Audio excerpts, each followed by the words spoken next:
name is Daniel. I am working and living in Switzerland. I'm working at a small company called CNLab, which basically means Computer Netze Labor. And we are maintaining a couple of smaller and bigger apps that are, for most of the time, aimed at the Swiss market. I started working with Java and JavaFX respectively, like I would say 14 years or so ago, always with Java, or at least on the JVM. Nowadays, I program more Kotlin than Java, to be honest. And JavaFX is still my main framework when it comes to desktop applications, because we've looked several times into anything cross-platform which look good and performs good, and we always come back to JavaFX. You mentioned Kotlin or JVM, so you're running on the JVM, but you're using Kotlin. Yes. Why did you shift to Kotlin? It was like 5 or 6 years ago. A colleague started playing around with it, and he introduced me to it, and I looked it up and said, looks pretty familiar. It always looks like Java, just with a little syntactic sugar on top. In the beginning, I wasn't doing much with it, but then I had a bigger project where I had to write a web server with a Spring Boot, and I decided, hey, why not try to write it with Kotlin? And basically, this is where my story with Kotlin started, and I have to admit I prefer it nowadays over pure Java. But you do combine Kotlin with JavaFX, right? Yes. Yeah. I learned of the library TornadoFX, which back then was maintained by Daniel Zimmermann from Norway, and I liked it quite a lot, especially the part where how you build your UI. And back at the time, I also had chatted with Han Solo, you know him. I just forgot his name. Gerrit Grunwald. Gerrit, yeah. And he told me always write the UI of JavaFX in code. He preferred code over FXML, and so I said to myself, why not? So I used Kotlin to write the code, which is more DSL-like than pure JavaFX. When you have to write JavaFX in Java itself, then you write it in the object-oriented way. And with Kotlin, you write it more DSL and functional way. So this is where my love story with JavaFX and Kotlin started. And it's still going strong.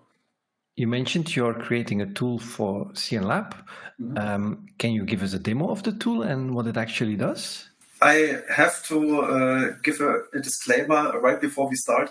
It's a very technical application, but this application is actually used with at least 2 big providers here, ISPs in Switzerland. And when it comes to network issues in general, you are often asked to use our application to test your network.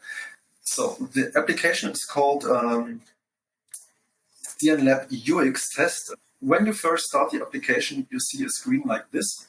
This is basically what we call the performance measurement view. So we can start in measurement, which looks like this. Yeah. So basically, you get a live graph of your current network speed. That's separated by download and upload. For upload, we also get some server-side data. So that's where we also differ from competitors, because when you look at bigger competitors like, of course, Okla, which has its .NET applications, they use many connections to many different servers to try to max out your data rate. We don't do that. We have one server for a target, and we try to achieve as much traffic to this one target as possible. So we also get some more details about the currently running measurement from the server. So as you can see, it performs not just download and uploads, it's also doing some TCP connections, some ICMP pings, DNS always to Google at the moment, and currently it's trying to get a trace route to the reference system. And when it's done, you can just look at it if you are interested. What you also get is some general information about this measurement. In my case, it will not be very much. It's just saying me I'm limited by 1 gigabit local area network connection, which is true. I have not upgraded my internal setup, and I'm not using the reference system of my ISP. Then you can also have a look at the measurement itself. You have your identification. That's a random number that is chosen at the very first start of the application, and you can look up your data on our website as well. Here you can see all the information, even a little bit more detailed than you've seen on the running measurement screen. You can toggle some things on and off and play around. Keep your own notes. For example, if you are currently making a lot of measurements because, for example, you're using Wi-Fi and you want to say, okay, this is the connection speed here in my office and next one is in the living room. So then we also have a different measurement type, which is relatively new. I think we added it last year, in the middle of last year. It's called buffer bloat, where you basically make lots of ICMP requests. You try it firstly with no intervention of anything, and then you try it with an active download in parallel and active upload in parallel. What happens is that some parts of your local setup, your router, your switches, whatever, may be overloaded. They got this buffer bloat problem, and then your ICMPs starting to get slower. So yeah, you can figure out if your hardware has issues with buffer bloat. You can let it run, and you will see some pings where the hits of the ICMPs are. The more ICMP pings you have on one specific point, the bigger the point you get.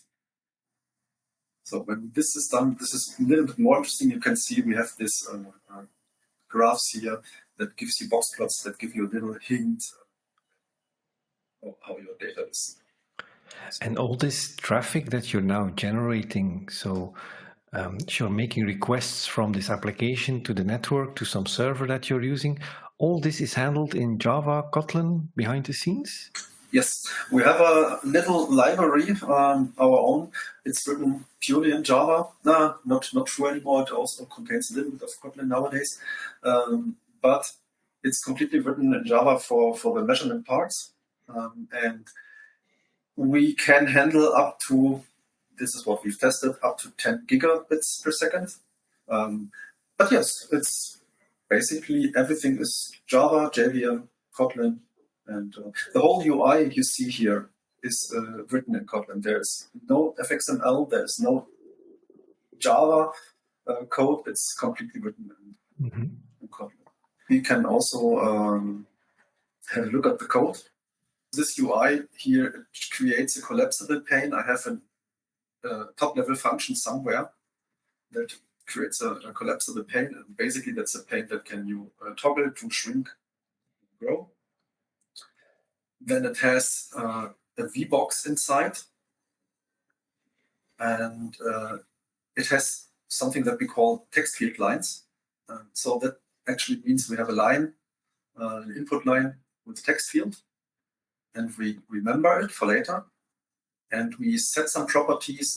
This is something we do because we want to show some specific help, where you basically you press the control key and click on this line, then help pops up and tells you what this line means and tries to give you some insight. We also have something that is called pane line long. Long means that the central content can be larger than it regularly we do. And inside is a so-called floor pane. It's standard JavaFX panel. And again, we remember it, we set some properties, and we set some some stuff already up. For example, we add another toggle group here and create a bunch of toggle buttons that are already put to the flow pane that we've defined here. So this is, from my perspective, pretty neat. With Kotlin, you create a couple of top-level functions, and these top-level functions, for example, this one, this combo box line here is a so-called inline and extension function. Inline extension functions, it use an event target, which is almost anything in JavaFX. For example, pane is an event target. And you say, okay, we want a combo box line. Here we have another helper function, and basically it attaches this combo box line to the event target that we've just defined. This is very complex in the beginning, but as soon as you get the basic understanding how this whole top-level functions and extension function stuff works, then you can really create your DSL-like structures here. And this is it just creates a couple of lines that we remember later, and then in our controller we can use this. For example, we get an init param, and it doesn't really matter what it is, but we get some data in, and we can just apply it to the content. Other stuff here, where we get some information in the license stuff, where we show licenses in this particular instance, and then we build the UI, we build a title, an icon, and so on and so forth. And in the end, we get, for example, an overview like this, where you have all the licenses of the stuff we've used. For example, TornadoFX is even in there, although we technically don't use TornadoFX, but I was inspired by it so much, and I actually took a little bit of the code, and so I still added just to be correct. Can you go to the home screen of your report? Did I see it correctly that you have an upload speed of 1 gig? Yes. Oh, let me show you my result. Can I add it to this screen? This is mine. I have 1 gig down, but only 50 meg up. Yeah, I have a fiber to the home okay. here, and Switzerland is very good at speeds, to be honest. Mm-hmm. And in theory, this our connection would probably even allow up to 10 gigs in both directions. I have no idea if we would reach it. I doubt it, because you can see that the download is not at 1 gigabit. So I think it will not rise over the day over this particular value. Mm-hmm. But upload might be maybe 3 or 4, I don't know. You mentioned that you have a library that you created to do this network traffic. Is this something you shared on Maven, or is this really a tool for your use only? Yeah, it's internal only. If you would give it out, you would basically tell every competitor how you exactly do it, and that's not necessarily something that you want. I mean, we are all just cooking with the water, so to speak. Mm-hmm. So it's no high science or something. Just we don't want to just give it away. Mm-hmm. It's definitely not that I want to blame you for keeping it in, but I think it's a nice technique that you have in Java, that you can create these libraries for yourself and use them across different applications. It's shared across three different types of application. We have something that we call a probe. So it's something, an old Odroid, maybe a very little computer with a gigabit connection that runs Java and this library to measure performance. But we also have bigger computer, big like this. It's not very big, but it's enough for having a 10 gigabit card in it. And so we can measure the connections like mine, for example, and see how fast they can go. And we also use it in our Android app, but the Android app is not written in JavaFX. So you also build devices to test networks, right? Mm-hmm. Yeah. So that means you set a little probe, so it has Java inside. Is it a little Linux computer, or what is inside? Can you share that? They are using Ubuntu as the OS, and then I think the OpenJDK. That's actually a nice message we also can share, because a lot of people are not aware that Java was actually born on these small embedded devices, and it's still something you can do with. I have a bunch of Raspberry Pis behind me where I do that kind of stuff. So yes, you can build very small devices with a Linux on them and run Java and use it as something like you do, testing networks or an edge device to collect sensor data and distribute it or calculate on top of it. So it's really nice that you indeed have this Java library running on those probes to test that kind of stuff. What I find also very interesting is the progression of Java itself in the last 10 years. So when we started the application with it's older than that, but with Java 8, we had at some point add third-party libraries like Conscript for TLS stuff, because Java itself couldn't handle that in a very good way. So basically, Java became the bottleneck for our application. With the current Java, we could just throw Conscript away, because Java, I think with Java 17, has improved so much in terms of performance, and especially in terms of SSL performance. It's really good. Mm-hmm. Something else you can or want to show? I thought about it. Maybe I can show you a little bit on the website, on some of the websites. Mm-hmm. I've opened the App Store from Apple. We actually have an application called Kloster Disentis. This is a monastery guide for the monastery of Disentis. And we've written it actually with JavaFX and with some help from Gluon, so from Jose Pereda and Johan Voss, of course. And so this app is running JavaFX on iOS, and it was also running on Android, but we got removed on Android because the customer didn't want to update the app at some point. The second application that I can at least tell you about is called Leviat. Leviat is basically an application, or it's used as an application to calculate construction material stuff. So I have actually no background in construction, so I don't fully understand everything that's going on there. That a colleague of mine who also didn't or don't have a background in construction but has used so much with this partially understands what's going on. I've only written parts of the UI, so that was my job. Which is a nice connection to one of the previous videos I created with Pedro Duque Vieira. He also has worked on a cat-like application to, what was it, calculate the insulation values of a building? Something like that, yeah. Yeah. So this is a similar type of thing. Yeah, it is, but he's a way better graphical designer and programmer than I am.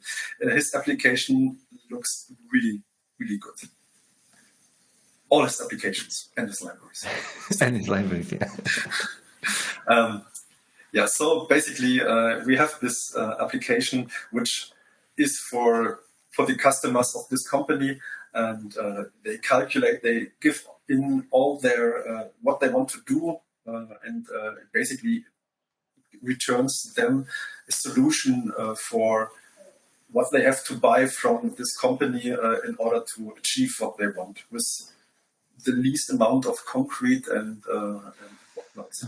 Thanks a lot for your time. Thanks a lot for your amazing work and sharing the tool with us and how you created it. And I hope we can inspire more people in what they can build with Java and JavaFX and Kotlin. And Kotlin, especially.